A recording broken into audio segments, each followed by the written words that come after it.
I've been fixing up the flying inflatable boat in order to drive it, replacing brake cables, fixing fuel tank leaks and a bunch of other boring stuff, but I'm now ready to drive it for the first time. So here we go. Ever since I was a young lad, I'd always dreamt about one day driving a boat around a field, and today my dream came true. The pedal bar is set up the same way as an aircraft rudder, which is naturally opposite to what you expect. And here I was pushing the bar the wrong way. On the second attempt, I have now reversed the obvious and things are mildly better.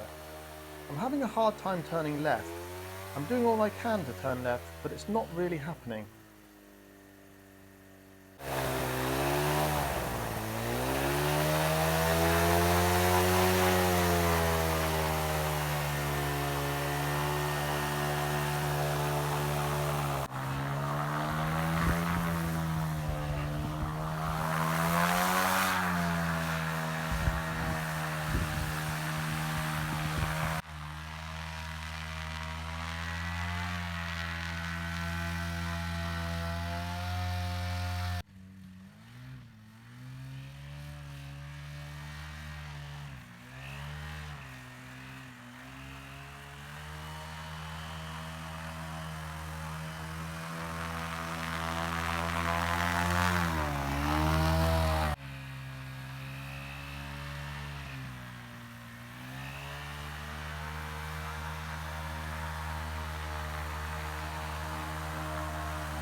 Well, that was interesting. The steering I would describe as vague. You can push it to full and it might turn, it might not. It really depends on its decision. The long grass probably didn't help, and it's also wet, so maybe it performs better on a dry runway. But one thing I do hope is that it performs better in the water than it does on the land. It seems to want to go right more than it wants to go left. It's better at going right. That could be just adjustment, but I've got a feeling it's not just that. If we look at the nose wheel, we can see it's a bit bent to one side. You can make that out. And you can see it's also resting on the left wheel much more than on the right wheel. And I think that's going to make it want to turn right more than it wants to turn left. This bracket must have got bent at some stage. I'm not particularly surprised. It's all a bit flimsy if you ask me. I don't like the fact that it's got a throttle pedal there. When you turn right, I think is that right? No, that's left, isn't it? Always get that confused still. When you turn left, that is, you sort of kind of push the throttle at the same time because your foot gets jammed down here, and it's all a bit naff. So I think I'll take that throttle off. Don't need it because I've got another one here, and I'll just use that when I'm using it as a boat for now. Someone in the comments questioned this EGT gauge, and it is in fact a dual EGT, exhaust gas temperature, and so I think it'd be a better idea to change that for a cylinder head temperature gauge, or at least one of each. That will be the way to go on that. So let's imagine, okay, we've taken off from a runway and we want to retract the landing gear so we can land in the water. What is the procedure? So the first thing we do is find this bit of string over here, and we pull that to release the tension on this rope. Then we go over to the other side, we find this handle here, and we pull that really quite hard to pull the rear landing gear up. We need to release this one. That should have a bit of string on it as well, I think. And that releases the tension on this rope for the nose wheel. Then we can pull this handle and retract the nose wheel. Then we need to find this handle here and give that a pull. Hear it lock, and that has put the rudder down. Have you got all that or what? Good grief, trying to do all that while you're flying, I don't know. I can't even remember it sat here, let alone when I'm trying to control an aircraft. Obviously, if you want to take off from water and land on a runway, you have to do all that in reverse. And making sure all the landing gear is locked in and safe I'm not sure about that. There is also some weird geometry on the front wheels. When you turn so far, one wheel hits the framework and also lifts off the ground. It works, I guess, but so does stopping a bicycle by jamming your foot in the spokes. I'm just waiting for a good day to take this out on the water, but in the meantime I thought I'd do a hang test. I've got the machine suspended from the same point that the wing attaches. This hinge point up here will be setting the angle of the boat when flying with regard to the centre of gravity. If we draw a line straight down, that is going to be, along that line is going to be the centre of gravity. If I sit in it then and hoist myself up and I hang a plumb bob straight down, I should be able to locate somewhere along here where the centre of gravity is. But I also want to know what angle they have decided to angle the boat.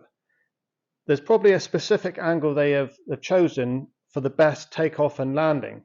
There's not an awful lot that is straight on this boat to be able to measure that angle, but they do have one bit which I think is straight, which is this rib going across down here. There's two of them, and that can be my reference point for all other building. As long as I build everything with reference to that single point, we should be good. I'm really lucky that I've got this to be able to take these measurements. If you're starting from scratch, you wouldn't know what angle to put the boat, you wouldn't know where to put the centre of gravity and all that stuff. I've measured the angle of this when it's being suspended, and it is 4 degrees nose up. I guess we could take that as the recommended flare angle when it comes into land. I've also marked the centre of gravity or centre of mass, and if we hung the whole thing at that point, it would balance level. It doesn't balance level now because that point there and that point there, that is slightly forward of the centre of mass, and so the nose has to tilt up to compensate. I could mount the wings so that it's in the right place according to that centre of mass, but I believe fixed wing aircraft like to fly nose heavy, so I have to move that backwards slightly, get some weight on the nose. Notice how that point, the centre of gravity, is roughly in line with the passenger. That means that if you have a passenger or you don't have a passenger, it doesn't affect the aircraft balance too much. Something to think about is there's going to be obviously a tail coming out the back with your rudder and elevator, and that is going to affect the balance. That's probably something I need to do quite early on to make sure I get this balance right. I would like ailerons on these wings.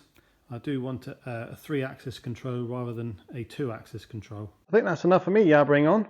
I did have a really good chat with Kester Haynes, and so I recorded that conversation and hope you find it very interesting. I certainly did. Okay, well, I'd just like to say thanks very much for letting me come up and have a look around your wonderful aquaplane, and thanks for being such a great host to someone you don't even know. That was really nice of you to do that. So I just got a few questions that I'd like to ask you. What is it like flying this machine? Well, I think it's been some of the most exciting flying I've ever done, and part of that reason is because when you build something and there's a lot of unknown, so it's super exciting. You don't know quite well. In this case, for me, the first time I flew the aquaplane, I didn't know how to fly 3 axes, so I was learning how to fly that type of aircraft, and I was also seeing if that type of aircraft flew. So that made it super exciting. But in terms of flying in ground effect and the experience of the open cockpit style of flight, it's super because you leave the water. The water could be creating some kind of, it's almost like a rough runway if it's a bit choppy. So the impacts are quite like jarring. As soon as you leave the water, it's super smooth, and you feel the release, like you let go of the water and you speed up. You can reduce the RPM on the engine, and then once you're a few feet above the water, this is where the wing and ground effect really comes alive, because you've got the extra efficiency. You've got all the sensation of speed because you're only close to the surface, and and you just, yeah, you instantly realize you don't need so much power, and the controls have more airflow, so they will become more responsive. And yeah, it's a super sensation to be flying that close to the water.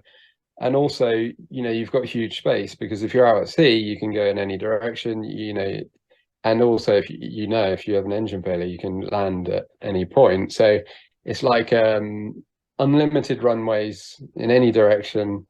Um, and then also, if you happen to fly maybe up an estuary or something like that, then you kind of have nature's race course, because you're meandering around the sandbanks and so on. So I mean, that's kind of like, that's why I built it. It was for the fun of it, fun of building it, learning, and also ultimately just for the sensation of flying in that close proximity, with the surface, and that happens to be water in this case. What's the pilot workload like? Is there a lot to do to keep the thing flying and you know, keep it steady? Or Good question. I mean, it really changed from at the beginning. The workload was high. You know, I didn't really know what I was doing. There were tweaks to be made. So, you know, because it's a transitional kind of aircraft, as in, well, you're dealing with water and you're dealing with air, if you like. So in the water, you want the floats to be in a certain position, and then in the air, you want your center of gravity to be in a certain position. And so it took a little bit of time to get those things where I needed them. And so first flights, things weren't always in trim, so I couldn't just let go of the stick. I would always have to keep a bit of forward or back pressure to make sure I stayed straight and level. But as time went on, and as my experience I built on my experience, I was able to adjust things, have a more confidence, and then yeah, actually now if I took the aquaplane out, I can actually fly along, set the RPM, and I can relax the stick completely, and it will fly straight and level. So, in answer to your question, in the short sense of answering it, at the beginning there was a huge amount of workload, very exciting. Now it's way more relaxed, and I can let go of the stick and keep it straight and level. But the thing is, there's a thought like, oh, I could automate it more and make it easier to fly. But actually, you know, the hands-on flying is actually the exciting part. So I don't really want to remove that, because at the moment it's purely recreational and we're doing it for the thrill. So to have a bit of hands-on is no bad thing, in my opinion. thoughts on choppy water and how it affects the machine? Well, it's pretty detrimental to the airframe, because, as you know, if you go in along choppy water in a speedboat, for example, you're really crashing into the waves. It's like driving a car with no suspension. It's insane the amount of stress that goes through the airframe. And actually, if I ever noticed any signs of fatigue, it was because of that, the impacting on the surface of the water. So I've realized that the limitations really are the sea state. You know, that makes a huge difference. But also, if I go into the next phase of development, I would really like to work on ways to expand the sea state sort of weather window. So maybe hydrofoil, retractable hydrofoil, so I could be out the water far sooner than currently, and also maybe some form of suspension in that hydrofoil system. So yeah, there's ideas, but this craft is really just limited to sort of 1 to 2 foot of chop, really. Is there anything you'd do differently next time if you approach the project again? Well, I'd make it a 2-seater. As I said before, I think I've had some of the most fun flying. but not being able to share it with anyone is really limiting. And it's not the type of thing where I would just say to a friend, oh, you know, go and fly it, because, you know, you feel kind of responsible. So I can't let people just go and fly it, and I can't take them with me. So I'm not able to share the excitement. So then, yeah, if I was going to do it again, it'd definitely be a two-seater. Just what engine are you using at the moment? What horsepower? So it's a single cylinder, two-stroke with 54 horsepower. Yeah, it's made by Simonini. So it's a basic two-stroke. It doesn't have a balancer shaft, so the vibration's quite substantial.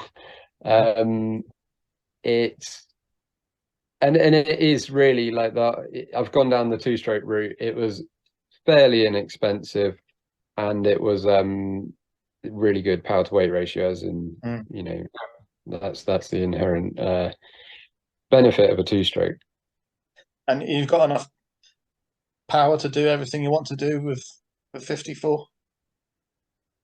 Yeah, so with the current floats, and everything started to get a bit heavier and a bit heavier as time went on. Originally, I was flying with 25 horsepower, and I could barely take off. I needed a bit of wind to be able to take off. Now, as time's gone on, I've changed floats. They have the step in the hull, which makes a huge difference, but they are heavier. And then I've increased strength where needed, so everything started to get heavier and heavier. So then I added more horsepower, and as it stands at the moment, with one person, it's fine. You know, I can take off in nil wind, and I can take off within a reasonable distance. So it's a good. I think we're at 160 kilos without fuel at the moment for the whole aircraft, and 54 horsepower on the wingspan I have, and so on, is good. Brilliant. Oh, that sounds really great. That's all the questions I've got at the moment. So thank you very much for your time in doing that. I think that's really interesting stuff. Cool. Well, yeah, I can't wait to see yours develop, and I'm happy to help. And you know, I'm not an expert. I've only built one of these things, but it's super fun, and I want to share that journey with you. Yeah, well, I'm really excited. I'm lucky that you live, you know, not a million miles away from me. I mean, the chances of that were pretty slim, really. So that's really fortunate. I'll be keen to come and have a go with the fib when you get on the water. Definitely. Yes. Yeah. Right. Super. Thank you very much. Okay.